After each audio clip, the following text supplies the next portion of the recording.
大家去逛小吃街的时候，肯定见过卖鲜豆糕的。其实它的做法很简单，那今天咱们一起做。今天来做2种口味，麻薯和芋泥馅的。紫薯和芋头切成片，放蒸屉里，碗内倒入50克糯米粉、15克玉米淀粉、15克白糖、纯牛奶90克。这个是做麻薯馅，先充分的混合均匀。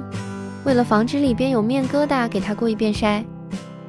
盖上保鲜膜，上边用牙签扎几个气孔，为了节省煤气，和紫薯一起蒸。等水开后再上锅蒸20分钟。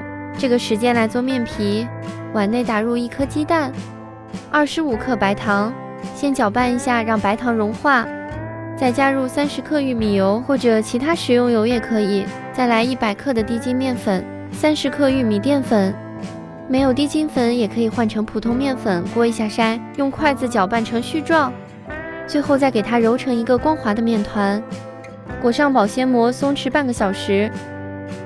麻薯馅也蒸好了，用铲子刮一下底部，只要没有流动的面糊，说明就熟了。趁着热放入10克黄油，这时候特别烫，要借用铲子不停地搅拌，让黄油充分的吸收。等不烫手了，戴上手套，这样多扯一会，让面团更加的光滑细腻。同样裹上保鲜膜，放冰箱冷藏半个小时。蒸好的紫薯里面加适量的白糖或者是炼乳，给它压成泥。芋头里边加入几块紫薯，放炼乳或者是白糖，家里有啥就放啥，同样压成泥。就1小块紫薯大概是20克，用手掌给它压成一个圆形的小饼。就1块麻薯大概是10克，再放一点肉松给它包起来。如果不想做麻薯馅的，可以包一些马苏里拉芝士，馅的部分就做好了。每一个大概是32克，松弛好的面皮拿出来，直接搓成一个长条，分成同等大小的8到10个剂子。8个的话，皮会稍微偏厚一点，10个就会特别薄。如果第一次做的话，建议分成8个剂子，再把每一个剂子擀成饺子皮，包入刚才的紫薯馅，用手边转圈边收紧。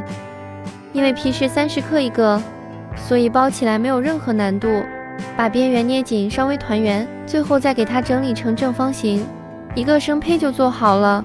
平底部粘锅，开小火，放入鲜豆糕，等底部煎得微微发黄了，翻个面。